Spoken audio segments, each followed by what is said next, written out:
Bonjour à tous, j'espère que vous allez bien. Aujourd'hui je continue les tirages astro. On va voir, normalement il reste 4 signes à sortir. Scorpion, on n'a pas encore fait, ça tombe bien. Donc les scorpions, on va regarder de suite quel domaine les travaille en ce moment. Maison 2, qui nous parle donc de nos talents, de tout ce qui va être inné chez nous, notre confiance en nous, nos valeurs personnelles, nos ressources en général, hein, donc que ce soit nos talents ou notre argent, nos gains. On parle surtout d'acquisition, d'argent en fait avec cette maison. Ensuite, on va regarder quelle planète donc influence les scorpions en ce moment. On a Vénus, donc la planète de l'amour, de l'esthétisme, de la beauté, plaisir, de l'apaisement. Donc on va prendre un tarot.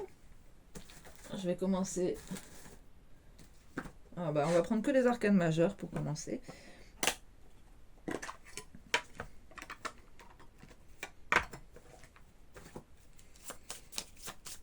Et ensuite, je regarderai avec un tarot complet. On ira aussi voir avec des oracles. Alors là, on a la justice et le diable. Deux cartes qui ont sauté ensemble. Donc pour l'état d'esprit des scorpions en ce moment, vous avez envie de vous séparer d'une situation toxique, une situation ou personne toxique. Vous êtes en train surtout de différencier le bien du mal. Il se peut aussi que vous êtes en procédure de divorce à cause de quelque chose de tentant, enfin d'une tentation. Bon, j'imagine du coup une personne, hein, une tierce. On a le chariot, un autre paquet, qui nous montre que vous avez une direction à prendre, un choix à faire, mais que vous avez aussi confiance en vous, confiance en ce choix. Vous avez quand même confiance dans votre réussite. Alors, je prends le Light Sears.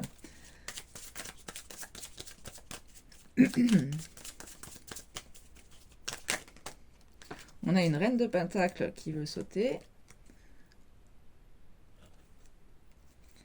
Donc, qui nous montre que vous avez vraiment cette envie d'indépendance, hein, ce besoin même d'indépendance ici. Vous avez envie de retrouver votre plein pouvoir. Mais je pense que vous êtes quand même déjà dans cette complétude ici. Vous avez certainement déjà acquis une bonne situation financière. Vous êtes là pour les autres. Vous pouvez vous permettre d'aider les autres. Mais on a quand même une 6 d'épée en d'autres paquets. Donc ici, c'est possible que vous en avez un peu marre justement d'être la bonne personne, celle qui s'occupe de tout le monde, que vous avez envie de changer un peu cet état d'esprit, que vous n'avez plus envie de fonctionner de la même manière. En tout cas, vous résistez quand même à prendre du repos, je vois dans la suite des cartes. Et pourtant, on voit que vous en avez bien besoin quand même, hein. Bon, alors on va regarder ce qui vous bloque en ce moment. Quel est le problème?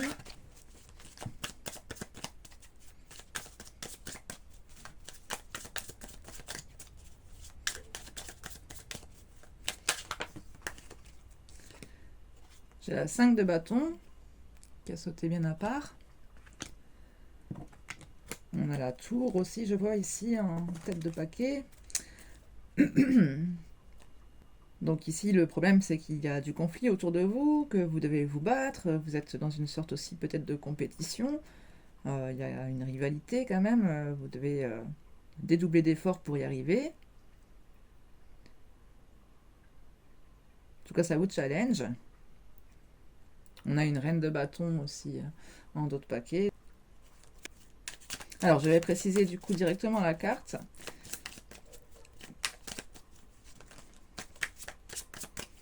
Et après, on ira voir quelles sont vos forces, vos points forts.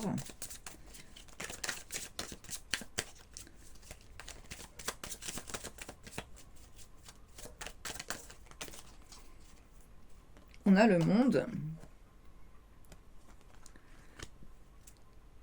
Donc ici, vous avez peut-être l'impression d'être en conflit avec tout le monde. En tout cas, vous avez envie vraiment que ça s'arrête, hein. On retrouve cette notion de fin, de mettre un terme. Avec le monde, on passe à un autre cap. Et on se sent aussi justement dans cette complétude, hein, qu'on avait déjà avec cette reine de denier. On a la 8 de denier aussi en d'autres paquets. Donc c'est une carte qui nous parle quand même de travail, mais ici dans le Light Sears, on a plus cette notion de se reposer justement, hein, de lever un peu le pied.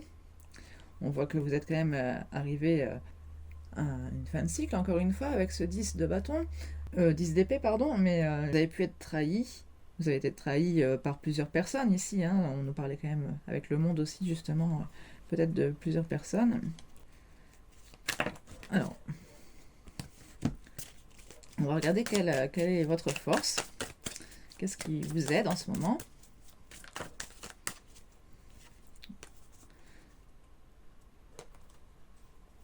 Bon, j'en ai trop. La 9 de coupe. Mais on parle de se libérer de quelque chose, d'être dans l'acceptation. On a peut-être aussi un moment de solitude ici. On peut nous parler aussi d'une période de célibat.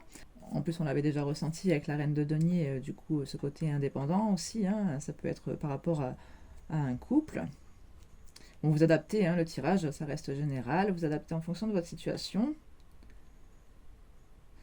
On a l'impératrice en d'autres paquets. Donc on peut avoir un rapport à une femme, à une mère. Ou sinon, il peut s'agir tout simplement de vous en tant que consultante, hein, dans le sens de retrouver votre pouvoir, votre charisme, l'affirmation de vous-même. On est un peu encore sur l'idée de la reine de denier, hein, de toute façon. Bon, les deniers, c'est avant les arcanes majeures, donc on a déjà atteint quelque part cette autosuffisance. Alors, qu'est-ce qui vous aide? Quelle est votre force? Alors, on a plusieurs cartes qui veulent venir. Bon, ici, j'en ai trop de ce côté. Mais là, on a l'arcane sans nom et la 5 de coupe.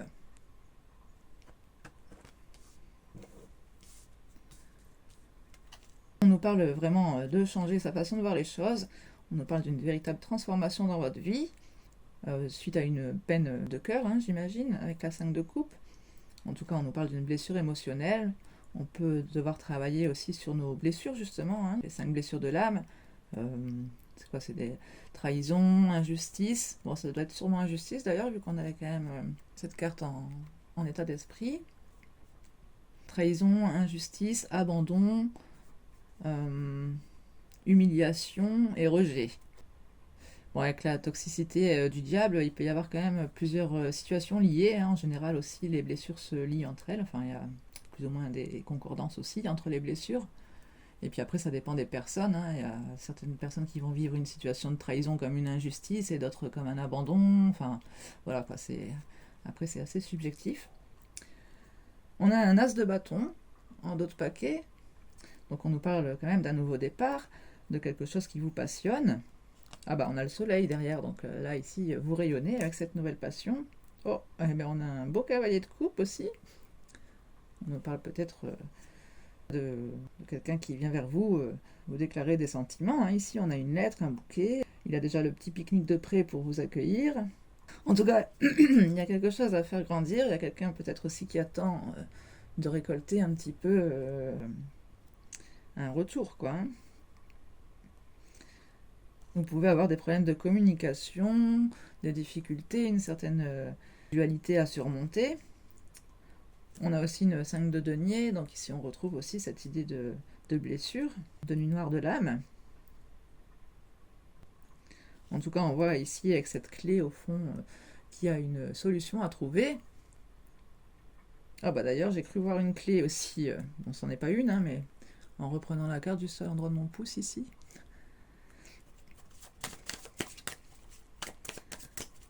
Alors, sur la mort et la 5 de coupe, on va préciser.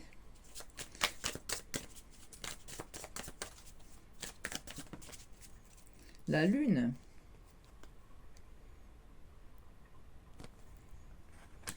Oui, donc on peut quand même nous parler de rapport à votre famille avec la lune.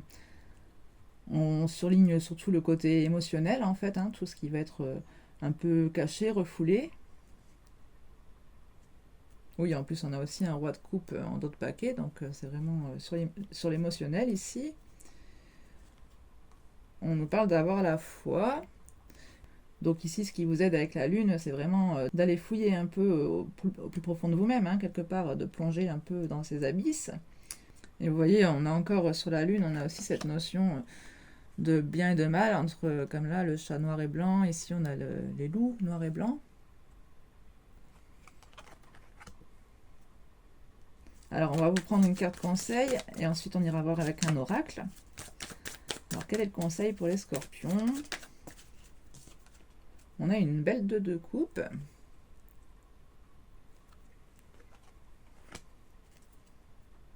Avec un roi de denier.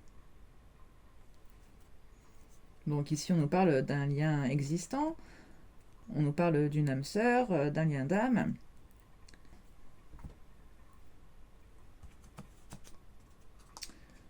Quelqu'un que vous connaissez depuis longtemps, hein, on a la 6 de coupe.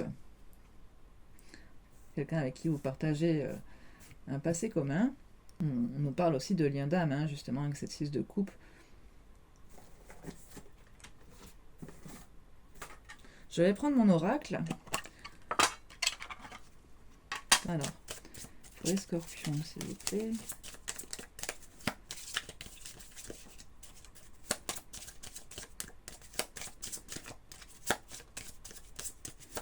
Une carte pour les scorpions. Ah, celle-ci. Ennui, méditation.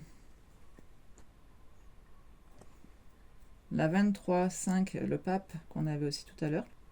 Votre solitude vous amène à vous poser des questions existentielles, identifiez ce qui vous anime. Et oui, c'est peut-être ici cette solitude dont on vous parlait, hein, cette période de célibat. Et les questions existentielles, bon, c'est surtout la lune ici. On nous parle aussi de ce qui vous anime, c'était les bâtons, cet as de bâton qu'on avait tout à l'heure. Lâcher prise, spontanéité. Vivez l'instant présent sans vous soucier du lendemain, laissez parler votre enfant intérieur. En suivant, j'ai éphémère, acceptation. Vous acceptez que tout n'est qu'éphémère, vous pouvez désormais laisser le passé au passé. Oui, vous avez certainement aussi idéalisé une relation. On retrouve la romance, l'idéalisation. Vous voulez vivre une histoire romantique, souvenez-vous que la réalité diffère des contes de fées.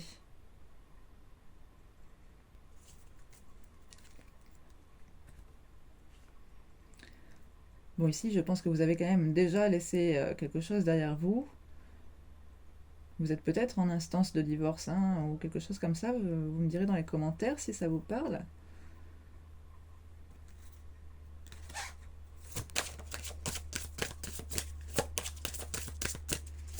Bon, alors dans ce cas, le conseil ici avec cette 2 de coupe, ce serait de retrouver un partenaire avec qui vous vous entendez à la perfection. Enfin, oui, parce qu'on nous parle quand même aussi d'alchimie, hein, avec ces énergies ici qui se mélangent.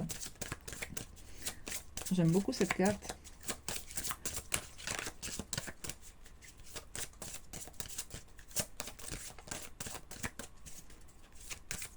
Mais bon, normalement, c'est quand même déjà un couple existant, quoi. Voilà.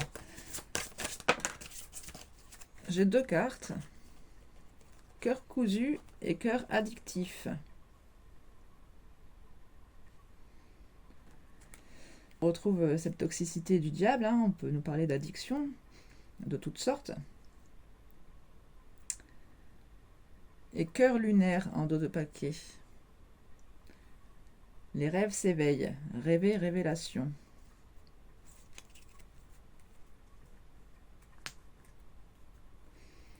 Alors, la 11, on va regarder un petit peu les messages. Ah bah décidément, à chaque fois je tombe pile poil, j'ai de la chance. Point par point, je compose avec mes blessures. Mon vécu me renforce. Un cœur raccommodé est un cœur guerrier qui prend soin de ses blessures. Cette carte nous suggère de travailler sur nos blessures, nos peines, nos traumatismes. Oui, bah c'est ce qu'on avait tout à l'heure, hein, avec la 5 de coupe, la 5 de denier. Elle nous orientera sur les limites que nous nous infligeons par peur de souffrir ou d'être abaissés de nouveau. Oui, donc il pouvait aussi y avoir une blessure d'humiliation. Hein. mais aussi sur l'influence de notre passé dans notre présent. Que serions-nous sans l'enseignement et la force transmise par notre vécu? Nous composons et nous nous animons avec nos expériences, si douloureuses soient-elles. La carte cœur cousu nous murmure que nous sommes aujourd'hui plus forts qu'hier. On nous parle de secret de l'ascension, de porter en soi le courage, la volonté des braves. Prends grand soin de toi, écoute cette voix intérieure qui te murmure que tu es un phénix d'or et de cristal. Oui, en gros, on vous dit que ce qui ne tue pas rend plus fort.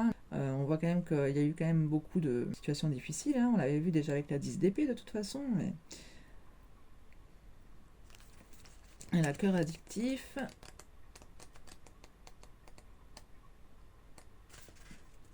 La prison émotionnelle. Acharnement, dépendance. L'autre n'est pas le remède. La carte cœur addictif nous renvoie aux addictions que nous pouvons éprouver face à l'autre. La dépendance affective ou encore émotionnelle peut vite nous enfermer dans des relations mal équilibrées, voire malsaines. Elle nous apprend que nous sommes notre propre guérisseur, que ce pouvoir réside en nous, qu'il nous appartient. Gare à ces émotions qui nous envahissent et nous font perdre nos moyens. Oui, ça c'est à la lune, les émotions profondes, mais aussi à cet amour toxique qui éloigne et fait prendre conscience que nous étouffons sous couvert de bons sentiments. Le message de l'âme, libre, vivre dans l'élan d'un cœur qui se désarme des émotions qui nous enchaînent. Il n'est de barreau que les émotions qui nous réfrènent. Il n'est de prison que les pensées qui nous rendent orphelins d'amour. L'addiction n'est pas l'amour, elle est la peur viscérale de la solitude, le deuil de l'amour de soi.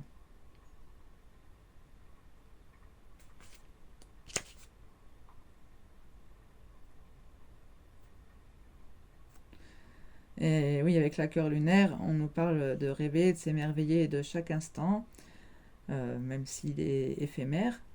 On vous dit que vous avez un besoin profond d'être animé par la poésie de la vie. La carte cœur lunaire nous invite à réaliser en nous un véritable tour de force, d'équilibrer le monde réel et notre imaginaire. Ça, c'est aussi le flou de la lune. D'ailleurs, c'est aussi la carte cœur lunaire, c'est en rapport avec la lune, de toute façon. Écoutez nos émotions afin de ne pas être submergés par le négatif qui nous entoure. Ça, c'est le diable. Ou encore dans les enseignements de nos épreuves.